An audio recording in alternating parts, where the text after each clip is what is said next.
FTP நேயர்களுக்கு வணக்கம். தமிழ்நாடு முதலமைச்சர் அவர்கள் கூட்டணி ஆட்சி பற்றிய பேச்சானது இன்று பொதுவெளியில் பரவலாக பேசப்பட்டு வருகிறது. எதை நோக்கி செல்கிறது திமுக கூட்டணி? இதை பற்றி பேச நம்மோட வம்சி அவர்கள் இணைந்திருக்கிறார். வணக்கம். தமிழ்நாடு முதலமைச்சர் அவர்கள் திமுக கூட்டணி ஒருபொழுதும் கூட்டணி ஆட்சிக்கு அசைவு கொடுக்காது என்பதை போல பேசியிருக்கிறாரு. இதை எப்படி பாக்குறீங்க? ரொம்ப அசர்ட்டிவான ஒரு டோன் தான் இருக்கிறாரு. நான் இப்ப ஃபுல் மெஜாரிட்டி திமுக தனித்த ஆட்சி அப்படின்ற அதுல ஒரு உறுதியா இருக்காரு. அது வந்துரும், அந்த நம்பர்ஸ் வந்துரும் அப்படின்ற ரொம்ப ஸ்ட்ராங்கா பிலீவ் பண்றாரு. அந்த ஒரு கான்பிடன்ஸ் ஸ்டாண்ட் தான் எடுக்கிறாரு. இது காங்கிரஸ் உள்ள உட்கார்ந்து சில பேரு இது நம்ம கூட்டணி ஆட்சி டிமாண்ட் எடுக்கிறாங்க. அவங்களுக்கு எல்லாமே ஸ்னப் பண்ற விதமாவும் இது அமைஞ்சிருக்கு.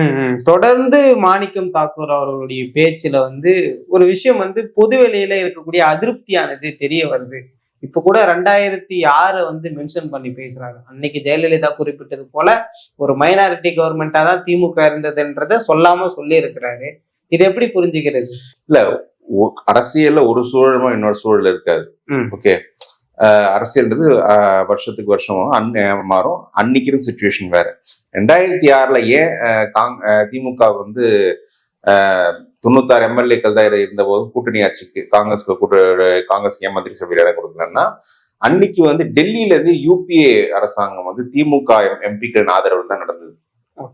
திமுக ஆதரவு அன்னைக்கு காங்கிரஸுக்கு ரொம்ப முக்கியம். காங்கிரஸின் ஆதரவு திமுகவுக்கு விட திமுகவின் ஆதரவு காங்கிரஸுக்கு ரொம்ப ரொம்ப முக்கியம். ஏன்னா இப்ப டெல்லியில ஆட்சி அப்பதான் இருக்கும். ஒருவேளை காங்கிரஸ் இங்க மாநில அரசுக்கு சப்போர்ட் கொடுக்கலான்னு கூட அன்னைக்கு பாமக எம்எல்ஏக்கு இருந்தாங்க. திமுக பாமகவோட கூட போய் அந்த நம்பர்ஸ் காட்டிடலாம். ஸோ திமுக முக்கியம்ன்றதால அவங்க அந்த கூட்டணி மந்திரி சபைக்கு ஒத்துக்கல. திமுக ஒத்துக்கல, காங்கிரஸ் அன்னைக்கு புஷ் பண்ணல. இதே 2009 அந்த ஆட்சி முடியும் போது காங்கிரஸ் அப்ப என்ன பிளான் பண்ணாங்க, நாங்க அதிமுக நாங்களும் பாமகவும் அதிமுக போனா தமிழ்நாட்டிலே ஆட்சி மாற்றம் வரும்ன்ற டோன் எடுத்து போய் தான் 15 எம்பிக்கள் வாங்கினாங்க. அதுக்கும் 2009 ஜெயலலிதா 9 எம்பிக்கள் ஜெயிச்சிருந்தாங்க. 2004 அதிமுக எம்பிக்கள் ஜெயிக்கல, 9 எம்பிக்கள் ஜெயிச்சிருந்தாங்க. 9 எம்பிக்கள் ஜெயிச்ச அதிமுக நீங்கள் ராஜாவை கைது பண்ணுங்க, நான் எம்பிக்கள் உங்களுக்கு ஆதரவு அனுப்பாங்க, யூபிஏக்கு ஆதரவு அனுப்பாங்கன்னு சொல்லும் போது காங்கிரஸ் அந்த ஜெயலலிதா கொடுத்த அந்த ஆஃபரை ஒரு பார்கெனிங் டூரா யூஸ் பண்ணி 63 எம்எல்ஏக்கள் வாங்கினாங்க. பல பேர் 63 எம்எல்ஏக்கள் வாங்க சிபிஐ காட்டி மிரட்டினாங்க அப்படின்னு சொல்றாங்க. அப்படி இல்லை, மிரட்டி யார்கிட்டயுமே எந்த சீட்டு வாங்க முடியாது. அப்படின்னா இன்னைக்கு எடப்பாடி இருக்காரு, எடப்பாடி கிட்ட சிபிஐ வச்சு மிரட்டி பாஜக 70-80 சீட் வாங்கலாங்க. அப்படி அரசியல் நடக்காது. பார்கெனிங்கை வச்சுதான் உங்களுக்கு சீட்ஸ் கிடைக்கும். இன்னைக்கு காங்கிரஸ் அதிமுக காட்டி திமுக 63 எம்எல்ஏக்கு சீட் அன்னைக்கு 2011 வாங்கினாங்க. இன்னைக்கு இருக்க சூழல்னா இன்னைக்கு திமுக தனித்த ஆட்சி.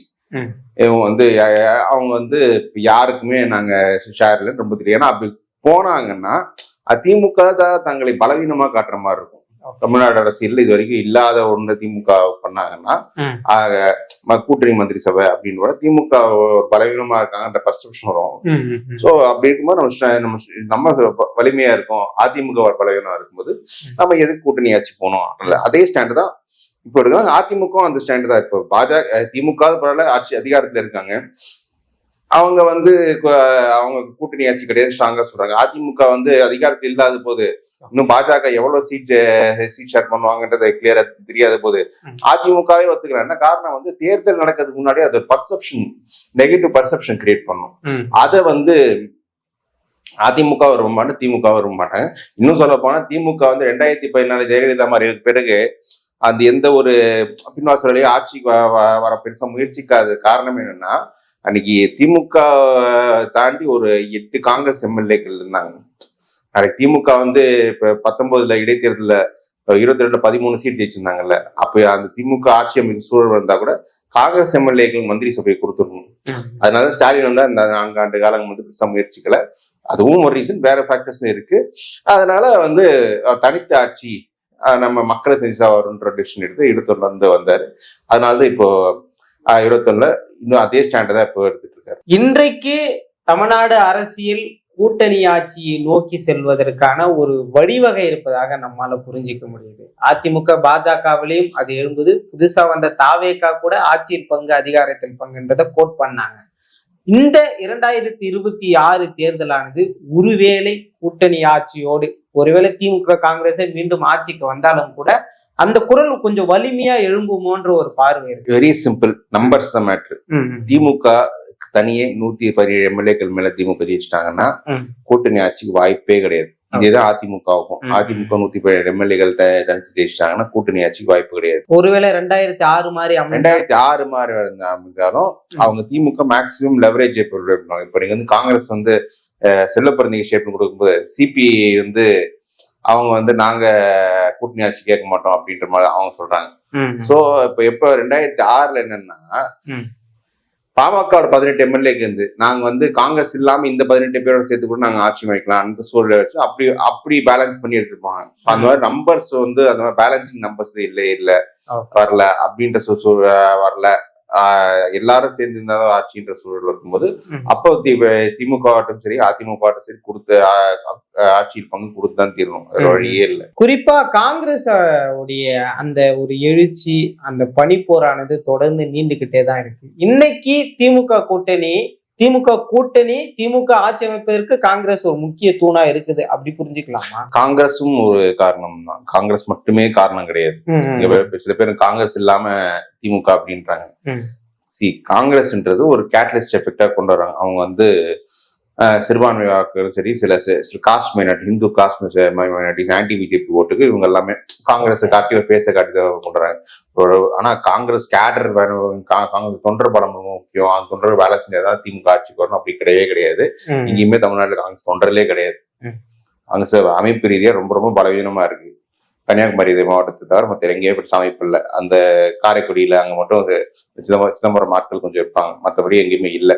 அப்படி இருக்கும் போது திமுகவுக்கு வந்து அமைப்பு ரீதியா காங்கிரஸ்க்கு இந்த சப்போர்ட் தருது.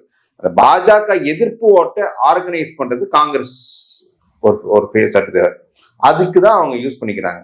அதுக்கு ஒரு ஒரு அளவு உயர இருக்கு. அது அந்த லெவரேஜுக்கு ஏற்ற மாதிரி அவங்க கொடுக்குறாங்க, அவ்வளவுதான். இப்ப காங்கிரஸ் வந்து இதே அதிமுக பாஜக கூட்டணி இல்லைன்னா அது அன்னைக்கு காங்கிரஸ் டிமாண்ட் வேற மாதிரி இருக்கும். அதிமுக காட்டி திமுக கிட்ட பேரம் பேசலாம். நீங்க எப்படி ஜெயலலிதா 2011 பேரம் பேசினாங்களோ அந்த மாதிரி பேரம் பேசலாம். ஆனா இன்னைக்கு இப்போ பிரேமலதா பேசிட்டு இருக்காங்களே, இவங்க இந்த மாதிரி பேசலாம். ஆனா இன்னைக்கு அவங்க அதிமுக பாஜக செட் ஆன போது காங்கிரஸுக்கு பார்கெனிங் ஆப்ஷன் கிடையாது. சும்மா இந்த டிவிகே சொல்றதெல்லாம் ஒரு மித்து. டிவிகேவோட போய் அவங்க எப்படி ஒர்க் பண்ணுவாங்க எல்லாரும் தெரியும். அரசியல் களத்தில் இருக்கவங்க தெரியும் காங்கிரஸ் எப்படி டிவிகே எப்படின்னு. அதனால அது டிவிகே காட்டிய டிவிகேவோட பிம்பத்துக்கெல்லாம் திமுகவும் சரி அதிமுக பயப்படாது. 2 பேர் திமுக அதிமுக ஒருத்தருக்கு தான் அது பெருசா பயப்படுவாங்க. அதனால திமுக வந்து மேக்சிமம் காங்கிரஸ் வந்து இப்ப 2021 அதிமுக பாஜக கூட்டணி இருக்கும் எவ்வளவு 25 சீட்டு தான் அப்படின்னு ஸ்ட்ராங்கா இருந்தாங்க. காங்கிரஸ் அழுதுகிட்டே எங்க மரியாதை இல்லைன்னு சொல்லிட்டு அந்த சீட் வாங்கினாங்க. அதே மாதிரிதான் இப்பவும் அதை விட கொஞ்சம் கூடுதலா சீட்ஸ் கிடைக்கும். அது அந்த நோக்கிதான் போவாங்க. ஒரு 40 சீட்டுகளாவது நாங்க பெற்றுடுவோம்னு. அதுக்கு இல்ல, அதிகபட்சம் என்னோட பார்வை 25-30 சீட்டுக்குள்ளதான் அவங்க கொடுப்பாங்க. இது எல்லாத்தையும் விட ஒரு முக்கியமான விஷயம் என்னன்னா, இன்னைக்கு காங்கிரசின் தேவை திமுகவுக்கு விட திமுகவின் தேவை காங்கிரஸுக்கு ரொம்ப ரொம்ப முக்கியம். இப்ப நான் வந்து தமிழ்நாட்டு அரசியல்ல பர்செப்ஷன் ரீதியா காங்கிரஸ் என்ன பர்செப்ஷன் கொண்டு வருது அப்படின்னு நான் சொல்லிட்டேன். ஒரு காங்கிரஸ் இல்லாட்டி கூட இன்னைக்கு அதிமுக பாஜக அணியை தோக்கணிக்கிறதுக்காக அது பாஜக எதிர்ப்பு ஓட்டுகள் காங்கிரஸ் இல்லாமலே கூட திமுகவுக்கு வந்துடும். அவங்க வந்து பக்காவா ஆர்கனைஸ் பண்ணாங்க. பாஜக சில திமுக எதிர்ப்பு அக்ரெசிவ் பண்ணாங்கன்னா அதுல வந்துடும், அது பிரச்சனை கிடையாது. ஆனா என்னன்னா இப்ப திமுக கூட்டணி ஒருவேளை காங்கிரஸ் படிச்சு போனா அகில இந்திய அளவுல பெரிய பின்னடைவு காங்கிரஸுக்கு. ஏன்னா இன்னைக்கு வந்து இந்தியா கூட்டணி ஒரு பெரிய பலமான கூட்டணி எமர்ஜி இருக்கு. கடந்த 2014-24 வரை மோடிக்கு வந்து மாற்றே கிடையாது, எதிரியே கிடையாதுன்ற மாதிரிதான் இருந்தார். அப்படி இருக்கும்போது இந்தியா கூட்டணி ஒன்று 236 தொகுதிகள் பாராளுமன்ற தொகுதியில் வெற்றி பெற்று இருந்தாங்க. இன்னும் 36 தொகுதிகள் கொடுத்த நீங்க மத்தியில வந்து இந்தியா கூட்டணி ஆட்சி எடுத்துக்கும். ஸோ இவ்வளோ பெரிய ஒரு தொகுதியில் வெற்றி பெற்றது வந்து ஒரு இந்தியா கூட்டணியா பெரிய ஒரு எதிர்கட்சி அரசுக்கு பெரிய பலம். காங்கிரஸ் பெருசா எமர்ஜா இல்லை, காங்கிரஸ் எமர்ஜா இருக்கு, 99 MP வந்திருக்காங்க. பட் இந்தியா கூட்டணி பலமையா இருக்கு. சரி, இந்த கூட்டணி அப்படியே 2029 வரைக்கும் கொண்டு போனாதான் ஆட்சி 29 ஆட்சிக்கு வர முடியும். இந்த கூட்டணி இப்பே கலைஞ்சிச்சுன்னா அப்ப 29 ஆட்சி போயிடும்.